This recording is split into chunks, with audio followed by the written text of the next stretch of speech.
जब भी कोई व्यक्ति गौतम बुद्ध के संग में शामिल होता था तो बुद्ध उसे सबसे पहले शांत रहने के लिए कहते थे।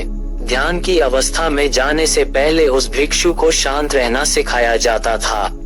आज के दौर में हर तरफ शोर ही शोर है। इसकी वजह से दिमाग में तनाव पैदा होना लाजमी है। ऐसे में अगर आप हर रोज कुछ देर मौन रहने का अभ्यास करते हैं तो इससे आपकी तनाव पैदा होने वाले हार्मोन के लेवल में कमी आती है। इससे आपका दिमाग शांत होता है, गुस्सा नियंत्रित रहता है और तनाव बढ़ाने वाले हार्मोन्स का लेवल घटता है।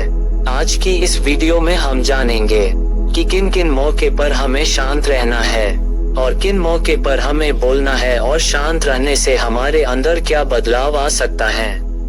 दोस्तों, संध्या काल का समय था। गुरु अपने सभी शिष्यों को बुलाते हैं और कहते हैं, कल सुबह सब लोग नदी में स्नान करने के बाद तुरंत हमारी कुटिया के सामने उपस्थित हो जाना।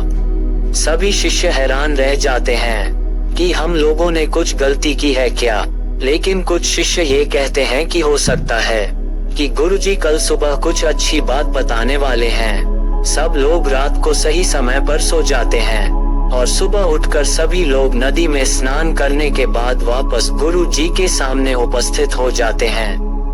गुरु कहते हैं, आज हम तुम सबको चुप रहने के फायदे के बारे में बताऊंगा। गुरु कहते हैं, 10 मौके जहां पर चुप रहने से होता है लाभ और बोलने से नुकसान। गुरु कहते हैं, अगर आप इन 10 मौका पर शांत हो गए यानी मौन हो गए तो आप जो चाहेंगे वही मिल जाएगा। आपकी जिंदगी में चमत्कारी बदलाव शुरू हो जाएंगे। जरूरत से ज्यादा बोलना या चुप रहना दोनों ही अच्छी बात नहीं है, जैसे जरूरत से ज्यादा बारिश हो जाना या फिर धूप, दोनों ही दिक्कत देती है। उसी तरह अनावश्यक बोलने से भी काफी नुकसान होता है। गुरु कहते हैं कि पहला ऐसा मौका जहां पर व्यक्ति को चुप रहना चाहिए, बिना तथ्य के ना बोले। गुरु ने कहा, अगर आपके पास कोई तथ्य नहीं है तो वहाँ चुप रहने में ही भलाई है। चुप बैठने से दिमाग में नई कोशिकाओं का निर्माण होता है और इससे ज्ञान की वृद्धि होती है। बोलने में भलाई वही है जहाँ आपको किसी चीज के बारे में पूरा ज्ञान हो। अगर आप बिना तथ्य के कहीं बोलते हैं या फिर बेवजह बोलते हैं तो आपका वहाँ मजाक भी बन सकता है। अगर आपके पास पर्याप्त जानकारी नहीं है, ऐसी जगह पर बोलने से आपका मजाक तो बनेगा ही साथ लोगों का भरोसा भी आपसे उठने लगेगा। इसलिए ऐसी जगह पर शांत ही रहो जहां पर तुम्हें पता न हो कि हमें क्या बोलना है क्या नहीं। कई बार कुछ लोग ऐसे होते हैं जो हर जगह अपनी उपस्थिति बताने लगते हैं। उन्हें पता नहीं होता है कि हमें क्या बोलना है, लेकिन फिर भी बोलते जाते हैं और फिर बाद में दूसरे लोग उनके जाने के बाद उनका मजाक भी उड़ाते हैं। तो जब तक आपको उस तथ्य के बारे में अच्छा ज्ञान नहीं है, उसके बारे में पता नहीं है, तो वहाँ चुप रहना ही ज्यादा समझदारी है। गुरु ने कहा, दूसरा ऐसा मौका जहाँ पर व्यक्ति को चुप रहना चाहिए, शब्दों से ना पहुँचे ठेस। अगर आपके शब्द किसी को मानसिक ठेस पहुँचा रहे हैं तो वहाँ चुप हो जाना चाहिए। कमजोर व्यक्ति के बारे में कुछ भी बोलकर आप महान नहीं बन सकते हैं। महान आप किसी कमजोर का आप साथ देने में बनेंगे। कई बार होता है कुछ लोग अपने से छोटे व्यक्ति को भला बुरा कहते रहते हैं। सामने वाला इंसान तो कद से आपसे छोटा है, वह आपको कुछ नहीं बोलेगा, लेकिन आप उसकी नजरों में गिरते चले जाएंगे। हो सकता है कि कल वह भी आपसे पद में आपसे बड़ा हो जाए। पद में जब वह आपसे बड़ा हो जाएगा तो आज जो रवैया आपका उसके साथ है, आने वाले समय में वह भी आपके साथ वही करेगा। आप किसी को नीचा दिखाकर बड़ा नहीं बन सकते। बड़ा बनना है तो अपने से छोटे लोगों का इज्जत भी करना सीखे और साथ ही साथ बड़े लोगों का भी सम्मान करना चाहिए। लोगों को लगता है कि अगर वह कड़कर बोलेंगे और सामने वालों को नीचा गिराने की कोशिश करेंगे तो वह बड़े बन जाएंगे। तो यह उन सब की भूल है। बड़े होने की बजाय आप उनकी नजरों में गिरते चले जाएंगे। गुरु ने आगे कहा, इसलिए शिष्यों तुम सब जब भी बोलना आदर भाव से बोलना, ताकि तुम्हारी बात लोगों को अच्छी लगे। बोलने में भाई बहन, माता पिता, मित्र इत्यादि संबोधन शब्दों का इस्तेमाल जरूर करना। इससे तुम्हारी मान प्रतिष्ठान तो बढ़ेगी ही, साथ ही साथ तुम लोगों के नजर में समझदार व्यक्ति बनते चले जाओगे। गुरु ने आगे कहा, तीसरा मौका जहाँ पर व्यक्ति को चुप रहने में ही भलाई है। क्रोध या घृणा करने वाले लोग, जब कोई अपना या सगा संबंधी आप पर क्रोध कर रहा हो, आपका अपमान कर रहा हो, तो आपको उस वक्त चुप रहना चाहिए ताकि सामने वाले का गुब्बारा पूरी तरह से फट जाए। आप यदि सही है तो उसे कतई माफी ना मांगे और चुप रहकर ही सही समय का इंतजार करें। वह खुद ही आपसे माफी मांग लेगा जब उसे अपनी गलती का एहसास हो जाएगा। गुरु आगे कहते हैं कि अगर आपका कोई सगा संबंधी आप पर क्रोध कर रहा हो और आप उस समय शांत है, तो यह आदर सम्मान देने की निशानी होती है। इससे न कोई छोटा होता है और न ही कोई बड़ा। अगर आपको क्रोध आ रहा है तो आप वहां से किसी का अनादर किए बिना चले जाए या फिर चुप रहे। क्रोध करने से आपके रिश्ते खराब होंगे। क्रोध करने से हमेशा क्रोध करने वाले व्यक्ति का ही बुरा होता है। गुरु आगे कहते हैं कि एक बार की बात है, एक सांप जंगल से भागते हुए किसी राजा के अस्त्र घर में पहुंच गया। लोगों ने छेड़खानी की तो वह बहुत ही गुस्सा हो गया, जिससे वह अस्त्र घर में जो तलवार पड़ी हुई थी उसी को लपेट कर कसने लगा और धीरे धीरे उसका पूरा शरीर कट गया। ये गुस्सा उसे खा गया। ठीक उसी प्रकार हमारा गुस्सा भी हमारे शरीर को तलवार की भांति काटता रहता है। गुस्सा ध्यान से खत्म होता है। प्रतिदिन अगर आप ध्यान की मुद्रा में बैठते हैं तो आपका गुस्सा आपके नियंत्रण में रहेगा। गुरु आगे कहते हैं कि एक तो ये तरीका है कि आप प्रतिदिन ध्यान का अभ्यास करें। इससे आपके शरीर में जो हार्मोन गुस्से को बढ़ावा देते हैं वह सब तुम्हारे नियंत्रण में रहेंगे, जिससे तुम्हारा शरीर गुस्से पर आसानी से काबू पा लेगा। लेकिन एक तरीका ये भी है कि जब भी आपको गुस्सा आए तो आप ये समझने का प्रयास करो, क्या मेरा गुस्सा जायज है या नहीं, हमें वहां पर बोलना चाहिए कि नहीं। जब आप खुद इस बात का आकलन लगा पाएंगे तो आपको खुद पता चल जाएगा कि हमें गुस्सा करना चाहिए या नहीं। फिर भी आपको गुस्सा आ रहा है तो आप वहां से हटने का प्रयास करें, वहां से दूर चले जाएं। धीरे धीरे समय के साथ आपका दिमाग शांत हो जाएगा। गुरु ने कहा, चौथा ऐसा मौका जहां पर इंसान को बहुत ही समझदारी के साथ काम लेना चाहिए, वहां पर आपको चुप रहना ही चाहिए। जहां पर उस मुद्दे से आपका कोई संबंध ना हो। अगर आपका किसी मुद्दे से कोई संबंध ना हो तो वहां आपका चुप रहना बनता है। बिना किसी वजह अगर आप किसी दूसरे के मुद्दे पर बोलेंगे तो यह आपके लिए अनिश्चितकारी होगा। इसमें केवल और केवल आपका ही नुकसान है। जल्दी आप किसी दो लोगों के बीच हो रहे हैं, विवाद में जल्दी अपनी टांग न अड़े।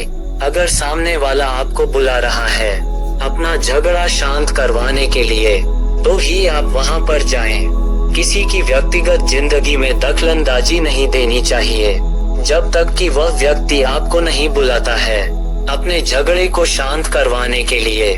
कुछ लोग फालतू में दूसरे के विवाद में कूद पड़ते हैं। इससे उनकी मान सम्मान मर्यादा पर लोग उंगली उठाने लगते हैं। गुरु कहते हैं कि 10 मौका में 5वां ऐसा मौका जहां पर व्यक्ति को बहुत ही समझदारी के साथ चुप रहना चाहिए।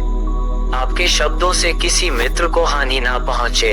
अगर आपके शब्द सामने वाले के परिवार या मित्रों की प्रतिष्ठा के बारे में बुरी झलक दिखा रहे हैं तो वहां आपको चुप रहनी चाहिए। किसी के परिवार या फिर मित्र के बारे में बुरा बोलने से केवल आप ही बुरे बनेंगे। जो चीज आसानी से खत्म की जा सकती है उसे अपने शब्दों से बड़ा ना करें। बिना चिल्लाए बात करने का प्रयास करते रहना चाहिए। अगर आप बिना चिल्लाए कोई बात नहीं कह सकते तो वह आपका चुप रहने में ही भलाई है। किसी पर चिल्लाने से आपके व्यवहार के बारे में पता चलता है। ज्यादा बोलने से चीजें हमेशा खराब ही होती हैं। कई बार कुछ रिश्ते ज्यादा तेज बोलने की वजह से टूट जाते हैं। इसलिए अपनी आवाज में मीठापन लाए। आपके शब्दों से आपके दोस्त को हानि नहीं पहुंचनी चाहिए। कभी कभी दोस्तों के साथ जब हम मजाक करते हैं तो ध्यान रहे कि आपके शब्दों से किसी का अनादर ना हो। मजाक को भी हमेशा शब्दों के मायने में ही रखें। जहां किसी को शब्दों से चोट लगे वहाँ चुप हो जाए। ज्यादा बोलने से हमेशा नुकसान ही होता है। किसी और की प्रतिष्ठा को अपने शब्दों के माध्यम से उसे हानि नहीं पहुंचाने चाहिए। यदि आपके शब्दों से किसी और के प्रतिष्ठा को ठेस पहुंच रही है तो वहां आपको चुप हो जाना चाहिए। जब कोई व्यक्ति आपके सामने नहीं है तो आप उस व्यक्ति के बारे में बुरे शब्द किसी तीसरे व्यक्ति के सामने ना बोले। गुरु कहते हैं कि छठा मौका जहां पर व्यक्ति को चुप रहना चाहिए जब कोई कर रहा हो किसी की बुराई। जब कोई आदमी किसी तीसरे आदमी का बुराई कर रहा हो तुम्हें चुप रहकर बस सुनना चाहिए, अपनी राय व्यक्त नहीं करना चाहिए, क्योंकि जो आज आपके सामने किसी तीसरे की बुराई कर रहा है वह कल किसी और के सामने आपकी बुराई भी कर सकता है। यदि आपने कुछ कहा है तो नीति शास्त्र के अनुसार जो अपने मुंह को बंद रखता है और बुद्धि से काम करता है वही इंसान समझदार होता है। बिना जरूरत के बोलना, किसी के बारे में किसी के बीच में बोलना ये गलत बात है। कभी कभी हमारे लिए बुद्धिमानी इसी में होती है कि हमें अपना मुंह ऐसी जगह पर नहीं खोलना चाहिए। गुरु आगे कहते हैं कि 10 मौका में से 7वां ऐसा मौका जहां पर व्यक्ति को चुप रहना चाहिए जब कोई नहीं समझे आपकी भावना। यदि आपको लग रहा है कि कोई व्यक्ति आपकी भावना, दुख या परेशानी को शब्दों में नहीं समझ रहा है, यदि आपको लग रहा है कि सामने वाले व्यक्ति आपकी भावना या दुख को या आपकी जो परेशानी है उसको वह समझ नहीं पा रहा है या समझने का प्रयास ही नहीं कर रहा है या वह आपको ध्यान से सुन ही नहीं पा रहा है, तो ऐसे व्यक्ति के सामने आप चुप ही रहे, क्योंकि ऐसी लोगों को आपकी भावना या दुख से कोई मतलब नहीं होता है। ऐसे लोगों को अपना राज बात कर आप पछताएंगे ही बाद में, इसलिए हर किसी को अपने मन की बात नहीं बताने चाहिए। अगर आपको लग रहा है कि सामने वाला आपकी बात को नहीं समझ पा रहा है, आपकी भावनाओं को नहीं समझ पा रहा है, तो वहां पर आपको नहीं बोलना चाहिए, क्योंकि बाद में आपका मजाक ही बन जाएगा। जब आपको लगने लगे कि सामने वाला आपकी भावनाओं को ठीक तरीके से समझ रहा है, आप जो कह रहे हैं वह ठीक से सुन रहा है, तभी आप उसे अपनी बात कहें।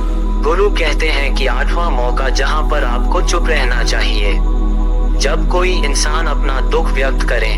यदि कोई इंसान अपने दुख या परेशानी को आपको बता रहा है तो इसका मतलब ये है कि वो आपको अपना समझ रहा है। ऐसे में तुरंत ही उसे समाधान बताने के बजाय चुप रहकर उसकी दुख या समस्या को सुने। उसके दुख या समस्या को किसी और को ना बताएं।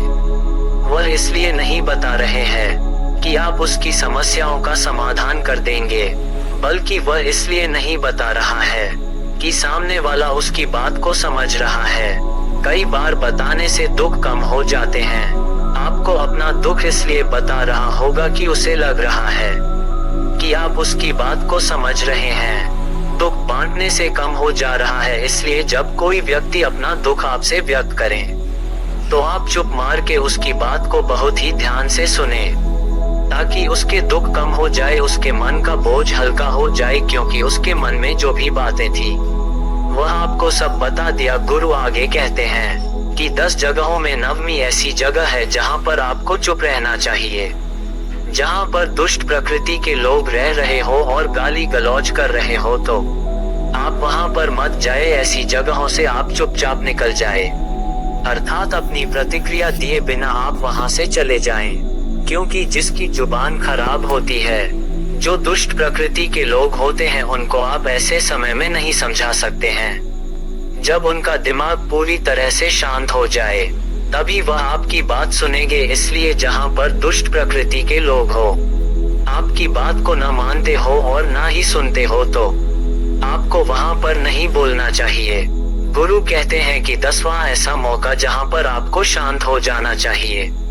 अपनी सफलता का राज हर किसी को ना बताएं। कई बार होता है कि कुछ लोग जो सफलता को बहुत ही जल्दी अर्जित कर लेते हैं तो वह हर जगह अपनी सफलता का ढिढोरा पीटने लगते हैं। ऐसे में क्या होता है कि कई लोग आपकी सफलता से खुश नहीं होते हैं।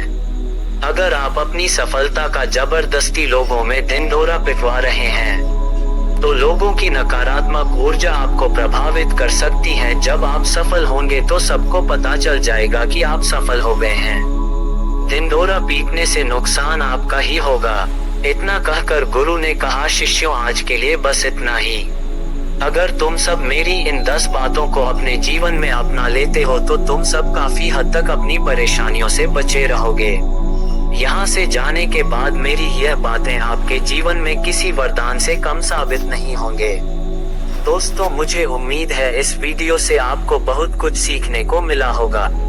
अगर आप नए हो तो हमसे जुड़ने के लिए इस चैनल को सब्सक्राइब करना मत भूलिएगा और बेल आइकन को दबा लीजिएगा। मिलते हैं अगली वीडियो में कुछ नए विचारों के साथ। तब तक के लिए आपका बहुत बहुत आभार। धन्यवाद।